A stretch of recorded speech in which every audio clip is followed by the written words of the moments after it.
So my name's Maxine Whittaker. I'm the Dean of the College of Public Health, Medical and Veterinary Sciences at James Cook University, and I'm the co-director of a WHO collaborating centre called Vector-Borne Diseases and Neglected Tropical Diseases. So we're looking at basically a lot of the vector-borne diseases, but not malaria, unless some countries ask for that. But it's predominantly things like dengue, chikungunya, Japanese bee encephalitis, so things that many people are familiar with the names of. But also some of the neglected ones like tick-borne viruses, which we're starting to find more commonly coming into play. The neglected tropical diseases, which WHO has designated about 20 as being common ones. So they include, again, dengue and chikungunya, but also include things like rabies, yaws, leprosy, trachoma. So we work on both the health systems strengthening side of that and the epidemiology. And the health system strengthening depends on what the requests are. It may be about training materials, it may be about trying to help do some situation analyses, could also be to share research that's happening, so sometimes synthesising the research we know that's happening around neglected tropical diseases. In the vector-borne diseases, we're very active in the region in trying to strengthen capacities of field-based entomology. So many countries, there's actually a worldwide shortage of health-based entomologists, and so really trying to get people in the field to be able to do some entomological surveillance and response. And so as a collaborating centre, we're often part of bids for funding to try to build some of those networks up. So we're one of a network often in trying to get funding to do field-based entomology training, build up surveillance systems, and all of that using WHO guidelines, but trying to help get them live and active and support WHO's guidance on those issues. The big one is to try to help the Pacific finish the elimination of lymphatic filariasis. So that's the one we've been involved in for a long time. On behalf of the countries, we've actually got a warehouse of all of their data over several years, so that when they go for designation as having eliminated lymphatic filariasis, they actually have access or a backup set of access to their records, because you need to show a historical set of records to show how you've eliminated it. And we're helping them often with the surveillance, etc., to prove that they have eliminated. Unfortunately, in a few places, it's starting to go back up again. It's often a problem as you eliminate infectious diseases. It's not over till it's over. And that end game is this little, very long tail that can quickly resurge if conditions change, a whole range of social, environmental, health or disaster-related conditions.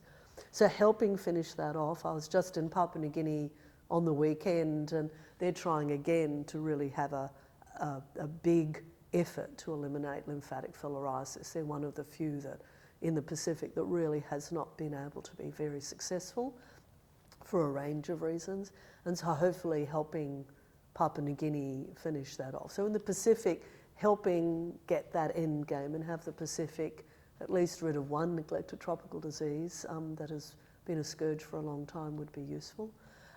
The other is particularly around the neglected tropical diseases, really making sure that an integrated approach to those. They're neglected often because they're neglected populations, they're neglected health systems, they're often diseases of poverty. So they're, from a universal healthcare point of view, they're again that tail end that we often don't reach. And so really trying to keep ensuring that neglected tropical diseases as a cluster are not forgotten as people try to think about universal healthcare. And they'd be a really good indicator of, have we got universal healthcare as what's the situation of neglected tropical diseases? If you've still got pockets of that, if you've got populations that still are really at risk of that, then it suggests you still don't have universality of access or quality. And so trying to ensure, as we go through the Sustainable Development Goals, that neglected tropical diseases remain as a cluster on the agenda, because they really can. You can do quite a lot in clustering them. Some of the same packages of interventions can help 4, 5, 6 of those. But they're also a really good Sustainable Development Goal indicator too, because many of them need good water and sanitation. They're diseases of poverty. Often there's gender inequality in how they're expressed, or the risks and vulnerability. And often there's a huge education process. Malnutrition increases the immunity issues that make people more susceptible. But also, if people have neglected tropical diseases, they're more likely to stay or tip into poverty. And so it really is a set of diseases that are really intimately linked to achieving the Sustainable Development Goals. In the long run, I would hope that we have robust health systems that no matter what health problem comes along, the health systems can adjust to those. In high-income countries, when a new disease comes along, we don't necessarily always have to set up a parallel program to try to deal with the problems of it. We have a robust universal healthcare system. We may still not think it's as good as it should be, but it can adapt to whatever call upon health service needs are there. Most of the countries in which we work have not got that robustness. So when another big problem comes along, there's that need to try to set up some standalone programs, and we shouldn't have that. So if you have good basic health systems that people can access, that they can afford, that they find acceptable and are of good quality, then no matter what emerging infectious disease comes along, no matter if diabetes becomes a more major problem, the system finds a way to adapt to that. And that's what we don't have at the moment, and that's why you end up often with these vertical siloed programs, because you haven't got a health system that can adapt to those and have a more integrated approach to those diseases. Because the human body, the human organism, is not a series of little silos.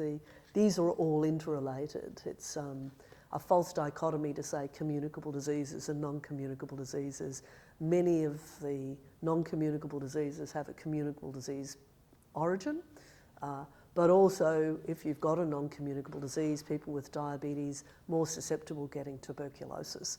So we need an integrated health system and more integrated thinking to be able to deal with the complexity of health issues that many we don't even know about yet.